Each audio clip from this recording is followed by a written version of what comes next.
అడుగుతున్నారు. సో ఈరోజు ఎన్నికలు సమీపించాయి, కోడ్ వచ్చేసింది. సో జగన్మోహన్ రెడ్డి గారు 27వ తేదీ ఇడుపులపాయలో రాజశేఖర్ రెడ్డి గారికి నివాళులు అర్పించి ఆయన ఆశీస్సులతో మరి బస్సు యాత్ర స్టార్ట్ చేయబోతున్నారు. సో ప్రతి నియోజకవర్గంలో కూడా మేమంతా సిద్ధం, మా నియోజకవర్గం సిద్ధం అంటూ లీడర్సు, క్యాండిడేట్సు, ప్రజలు సిద్ధంగా ఉన్నారు. సో తిరుపతి వచ్చే లోపల మరి అందరూ కూడా సిద్ధంగా ఉండటానికి ఈరోజు మీటింగ్ పెట్టుకోవడం జరిగింది. చిత్తూరు ఆరు పూలతలపట్ల ఒక మీటింగు, అలాగే కాళహస్త్రి ఆరు నాయుడుపేటలో ఒక మీటింగు ఈ జిల్లాకి, పాత జిల్లాకి సంబంధించి అని చెప్పడం జరిగింది. సో మా కాన్స్టిట్యున్సీలో అందరూ అప్పుడే రెడీగా ఉన్నారు. ఎందుకంటే మొన్నే మీరు చూశారు, లక్షలాది మంది వచ్చినా కూడా ఇంకా మమ్మల్ని పిలవలేదు, మమ్మల్ని తీసుకెళ్ళలేదు. అదేంటో కానీ ఏ సినిమా యాక్టర్కి లేని క్రేజు జగనన్నకుంది. అది రియల్ హీరో. సో ఆయన చేసిన మంచి పనులు, ఆయన చేసిన సంక్షేమం, ఆయన చేసిన డెవలప్మెంటే ఈరోజు జగనన్న వెనక మేము సిద్ధమంటూ అందరూ ముందుకొచ్చారు. సో మళ్ళీ ప్రజలకు ఏం చేయబోతున్నానో మేనిఫెస్టో రిలీజ్ చేయబోతున్నారంటే ప్రతి ఒక్కరూ ఆతృతగా ఎదురు చూస్తున్నారు. ఎందుకంటే చెప్పిన ప్రతి వాగ్దానాన్ని నెరవేర్చిన జగన్మోహన్ రెడ్డి గారు మళ్ళీ రాబోయే ఎన్నికలకి కొత్తగా ఏం చెబుతారు, ఆయన చెప్పాడంటే చేస్తాడన్న నమ్మకంతో ఎదురు చూస్తున్నారు. కానీ చంద్రబాబు నాయుడు అండ్కో ఏదైతే ఒక టీం ఉందో, గత ఎన్నికల్లో మీరు చూసారు 2014లో వీళ్ళు కలిసి వచ్చారు.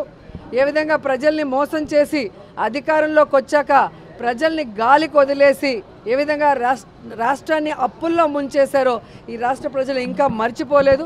సో ఆ ముగ్గురు మళ్ళీ కలిసి వచ్చి ఈరోజు ఏదైనా మేనిఫెస్టో రిలీజ్ చేసినా ఎవ్వరూ కూడా నమ్మే పరిస్థితిలో లేరు. ఎందుకంటే ఇదే తిరుపతిలో వెంకన్న సాక్షిగా ప్రత్యేక హోదా ఇస్తామన్నారు, వెంకన్న సాక్షిగా బాబు వస్తే జాబ్ వస్తుందన్నారు, వెంకన్న సాక్షిగా ఎన్నో చెప్పారు. ఆ వెంకన్నకే ఈరోజు శటగోపం పెట్టాలన్న ప్రయత్నం చేస్తున్న వీళ్ళకి ఖచ్చితంగా వెంకన్న బుద్ధి చెప్తారు అని కూడా ఈ సందర్భంగా తెలియజేసుకుంటున్నా. ఎప్పుడైతే తెలుగుదేశం పార్టీ, జనసేన వాళ్ళ అభ్యర్థుల ఫస్ట్ లిస్ట్ రిలీజ్ చేశారో ఆ రోజే రాష్ట్రమంతా మీరు చూశారు వైఎస్ఆర్సీపీ సంబరాలు చేసుకుంది. అంత ఏమంటారో అంత పేలవంగా ఒక candidate list Telugu Desam, Janasena release చేయడం జరిగింది. మొన్న ఈ ముగ్గురు కూటమి ఏదైతే ఉందో, బీజేపీ, తెలుగుదేశం, పవన్ కళ్యాణ్ మీటింగ్ జరిగిందో దాంతో అందరికీ అర్థమైపోయింది 175కి 175 వైఎస్ఆర్ కాంగ్రెస్ పార్టీ రాబోతుంది, మళ్ళీ జగనన్నే ముఖ్యమంత్రి కాబోతున్నారని. ఎందుకంటే ఈరోజు ఈ మీటింగ్కి బీజేపీ వాళ్ళు, జనసేన వాళ్ళు అందరూ కూడా బాయ్కాట్ చేశారు.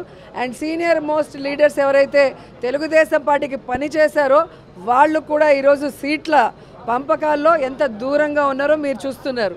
అంటే వేరే వాళ్ళు సీట్ ఏదైనా మారిస్తే దాన్ని ఎంత పెద్ద తప్పుగా చూపించిన చంద్రబాబు నాయుడు ఈరోజు ఏం సమాధానం చెప్తాడు? ఎన్నో సంవత్సరాలుగా తెలుగుదేశం పార్టీ జెండాను మోసిన వాడికి ఈరోజు సీట్ లేదు. ఎలాంటి వాళ్ళకి సీట్లు ఇచ్చారో మీరు చూస్తున్నారు. ఇక జనసేన గురించి అయితే చెప్పాల్సిన అవసరమే లేదు. 24 సీట్లు అన్నాడు, గాయత్రి మంత్రం అన్నాడు, అశోక చక్రంలో ఊచలు అన్నాడు. ఇప్పుడు 21కి ఇంకా త్రివిక్రమరావు డైలాగ్ రాసిచ్చినట్లేడు, అది చెప్పట్లేదు. ఆ 21లో కూడా దాదాపుగా 11 తెలుగుదేశం పార్టీ వాళ్ళు, మిగతా వాటిలో మెజారిటీ వైఎస్ఆర్ కాంగ్రెస్ నుంచి వెళ్ళిన వాళ్ళే ఉన్నారు. అంటే స్పష్టంగా పవన్ కళ్యాణ్ వెనక ఒక నాయకుడు కూడా లేడు అనేది ఇక్కడ అర్థమవుతుంది. అక్కడ మిగిలిపోయిన చెత్త, ఇక్కడ మిగిలిపోయిన చెత్తని ఏరుకొని క్యాండిడేట్లని అనౌన్స్ చేసుకునే దౌర్భాగ్య పరిస్థితికి రావటం అనేది మనం గమనించాలి.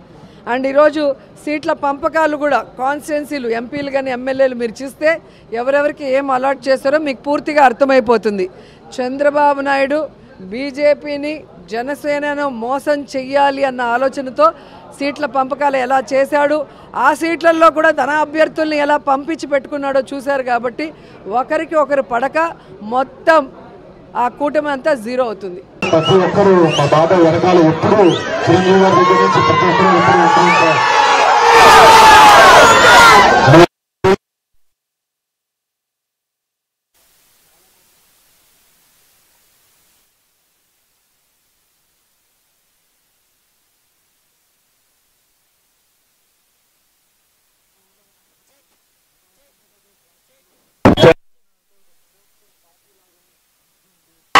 దానికి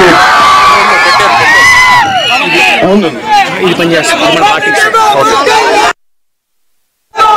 ఇలా జనసేన వెనకాల నుంచి పనిచేసిన ప్రతి ఒక్క జనసేనని ప్రతి ఒక్క జనసైనికుడికి నా ధన్యవాదాలు. నేను మీలో ఒక్కడిని కళ్యాణ్ బాబాయ్ కానీ జనసేన కానీ ఎప్పుడు ఏం కావాలన్నా కూడా ఒక చిటికేసి మీకు ఉంటాం. అండ్ డెఫినెట్లీ బాగా వెనకాల మేము ఎప్పుడూ ఉంటాం. మీరు చూశారు, అధికారంలో లేకపోయినా మన కౌలు రైతులకి కష్టాలు వస్తే ఏ అధికార పార్టీ రాలేదు, కానీ జనసేన ముందుండి హెల్ప్ చేసింది. అలాగే మత్స్యకారులకి ఏదైనా ప్రాబ్లం వచ్చినప్పుడు కూడా ఫస్ట్ కళ్యాణ్ బాబాయ్ ఉంచున్నాడు. బాబాకి ఒక్కసారి మీరు అందరూ గెలిపించి అసెంబ్లీకి పంపిస్తే రేపు పొద్దున పిఠాపురాన్ని దేశం మొత్తం చూసే దృశ్యాలు చేస్తారు. దాంట్లో ఎటువంటి అసలు లేదు. అండ్ మీ అందరికీ రేపు పొద్దున చుట్టుపక్కల ప్రతి గ్రామంలో పిఠాపురం అంటే ఒక రేంజ్ లో ఉండేట్టు చూస్తారు. అంటే మాకు కూడా మా కుటుంబ సభ్యులకి చిన్నప్పటి నుంచి మేము నెల్లూరులోను మొగల్తూరులోను పెట్టి పెరిగిన తర్వాత సినిమా ఇండస్ట్రీ అటు ఇటు తిరుగుతున్నాం. మీరు అందరినీ బాగా చూసుకుంటారు, ఒక నమ్మకం భరోసా మీకు ఎప్పుడు ఇస్తారు. ప్రతి ఒక్కరు మా బాబాయ్ వెనకాల ఎప్పుడు చిరంజీవి గారి దగ్గర నుంచి ప్రతి ఒక్కరు ఎప్పుడు ఉంటారు.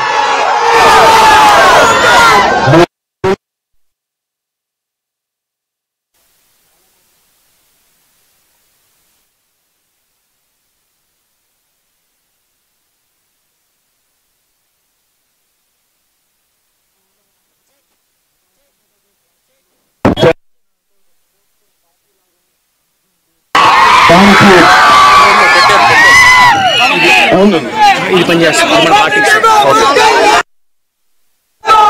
ఇలా జనసేన వెనకాల నుంచి పనిచేసిన ప్రతి ఒక్క జనసేనని ప్రతి ఒక్క జనసైనికుడికి నా ధన్యవాదాలు.